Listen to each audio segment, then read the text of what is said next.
lucky at my Superstore adventure today, and I was able to find this guy on the shelf. Thankfully, a buddy of mine had spotted it, knew that I love animated series, know that I've been hunting a little bit for these guys, and tucked it beautifully away on the shelf until I was able to get to the location and get this guy in hand. So, of course, we are looking at Waylon Jones, aka Killer Croc.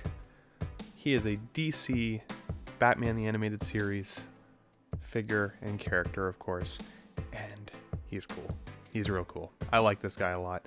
I like the colors right off the hop, right in the packaging. I think he looks awesome. Keep in mind, originally, Waylon Jones was a sideshow wrestler, right? And he suffers from this rare genetic condition that eventually gave him this crocodile-like appearance. Now, driven insane by his irresistible transformation, he adopted the name Killer Croc and turned into a life of crime, over time developing animalistic tendencies which make him a dangerous individual. And he, of course, shacks up with the Suicide Squad, which is more of a comic storyline, not an animated Batman series story, but still cool. We also get a chance to eventually see a Killer Croc in those stories as more of an anti-hero versus kind of just that enemy all the time. But let's get this packaging open. You've seen that I can slide the knife right down the back, just like I've done with the other packages. Now I plan on keeping this guy, so I'm going to kill the box. Don't care too much about it. This guy comes with some pretty basic instructions. Really, they're just showing how to swap hands. I would, again, just like some of the other figures we've seen, I recommend the hairdryer, guys. Just like, don't break your figure pegs. It's not worth it. Just man up, get a hairdryer. You're going to be fine. Look at some of the line that comes here, though. So I've spotted this Riddler already, and I've spotted the Catwoman beside him at my Red Skull Comics tour that I was at. So I may go back for him and her, as well as maybe that Poison Ivy, because I believe it's that one that was also there. Now, it's the Two-Face that I want so badly. If I can find this guy on a toy tour, when we talk about kind of grail status for my figure collection, Two-Face will be one of them. But today we're here to talk about Killer Croc, and I think he looks really cool. Like, getting him out of the box, I like some of the bumpy texture on his skin, just like a crocodile, I would say. He's a little hard to capture in the light. The light does kind of shine off him nicely. I noticed that the joint in his stomach isn't painted perfectly well with the rest of the figure. It doesn't match, 100%. Which is okay. It may have just be because it's kind of an older figure. I'm shocked I was able to find it at a Canadian superstore. It just goes to show you guys, be toy hunting all the time. If you're looking for something that you're wanting and you want it in your collection badly, you never know when you're going to find it. I found mine at a grocery store, for goodness sakes. The articulation on this guy is kind of similar to what we've seen with the other Batman figures and villains. He articulates at the wrist, at the joints, the elbows, all pretty standard stuff. Same thing goes, though, with this guy, like Mr. Freeze especially. His joints are really stiff, to the point where I almost kind of feel like I'm going to break them. Like, you're pushing and pushing, and you're trying to get the leg open, or the knee bent, and you feel that resistance in the paint. Yeah, it's a little freaky. But he stands by himself beautifully, and it's a good thing, because this guy, unlike some of his other counterpart figures that we've already reviewed before, this guy does not come with a figure base, but I think he looks really cool to the animated series. He does come with these 6 hands. 2 of the fists were already on him when I got the figure. These open kind of claw-like hands I think are my favorite. I just like that they're a little bit expressive. They're going to give the figure a more dynamic range, especially if you're trying to make this guy look expressive. Because this figure is so jointed, I want to be able to hide the joints while also giving him a little bit more of an expressive look. So, like, figure poses like this, right? I'm able to get the arms at least kind of up above his waist. The claw hands are installed. I think it looks cool. You can kind of bend him at the hips, bring his legs out a little bit. I think that all looks nice. I like the way that the figure looks under lighting. I like that you can see the yellow of his eyes there. But you can see he turns by himself pretty well. And in comparison to some of the other figures that I've got, he's pretty large, even in hand. I did notice at the I should say after the articulation stage, that his ankles do pivot. That was one of those things where the ankles felt like they were stuck, mostly because of the paint application, clearly. But I do like posing these guys. They look like they're just screen grabs from the actual animated series television show, which is obviously what they're going for, but I think they kind of hit that nail on the head.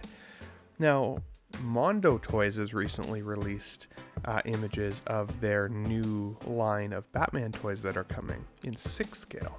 And 6 scale for me is definitely where my heart lies.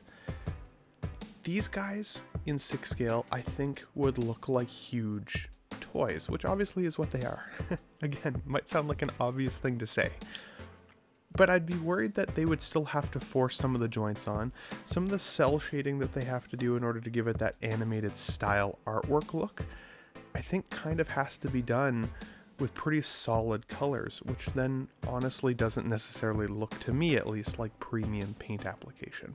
Now, I could be totally wrong on that. I have not had a Mondo Toys in hand yet like I've had with these guys. This guy here specifically is only about a $30 Canadian figure, so I'm not spending a lot of money to get this guy. So for what I'm holding in hand, I'm actually really happy with it. I think if you guys are looking for animated series figures, these guys, this line that I've been slowly collecting, I don't think it's going to disappoint, and there's still a lot on the hunting list to go. So next, my challenge is going to really be honestly displaying them all together. What do I do to find a really classy way to put these guys together? Look at this, that's cool. I like how he's hunched over like that. I do like that a lot. Change the lighting a little bit. You know, you can get a kind of backlit or forward lit or front lit. Yeah, I think that's neat. I'm having fun with that. I'm so happy I was able to find this. The joints are definitely a little bit ugly, I will say that. But it's something, honestly, that I can live with. But Killer Croc doesn't often operate by himself. So if we were going to pair him with any of my Rogues Gallery first, I think I'd want to see him with Mr. J. So let's get the Joker out here beside him. Yeah, the colors together are beautiful. And the height differential, I think, is pretty good. I like the way that Killer Croc is scaled. Obviously, he's a little bit behind the Joker, so if I were to pair them directly side by side, you'd even see a bit more of a scale difference there. Honestly, Mr. Freeze is taller than I thought he was. I know he's a very tall and slender character in the show, but in figure form, he's almost as tall as Killer Croc. I love, though, the way that Harley scales with these gentlemen. I think that is really cool. It looks like it's right off the poster.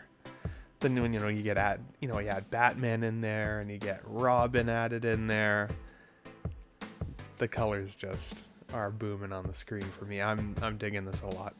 Yeah, I'm pretty happy, as you can probably tell in my voice. So I think next I want to add the Riddler. I think the pop of the green with the Riddler's costume will look really cool. I also want to get another female in the group, so Poison Ivy or that Catwoman I'm definitely leaning towards.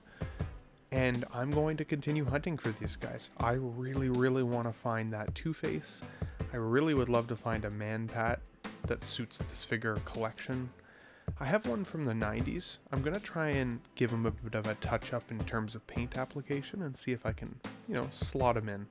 Because I do think he'd still look pretty cool with this group. But I'd love to find the Penguin. I'd love to find Scarecrow.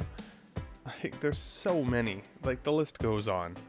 I think the toy tours in the comic book stores are going to be the best way to go in order to find some of these older school figures now. Some of them are pretty rare.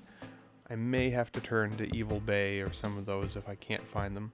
But I'm going to keep toy hunting at the locations. If you guys like those videos, definitely let me know, because they're a bit of a different segment to these little reviews of, the scores, right? This is my new this week. I got to bring this guy home, get him in hand, and I'm pretty stoked. I think they look pretty good together.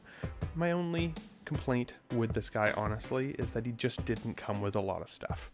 He only came with the hands. He doesn't come with any figure base, no cool figure plate like Harley or Mr. Freeze came with. He's pretty bare bones, but his price is also, I think, pretty reflective of that. Harley was a more expensive figure than Killer Croc, but she came with more things. He looks wicked with Batman facing off. Yeah. I give this guy an 8 out of 10.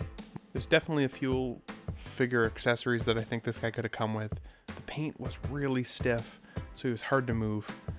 But otherwise, I think he's cool. So, if you guys like this video, hit the like button for me. Smash the subscribe, of course. And we will catch you on the next figure video. Thanks for watching.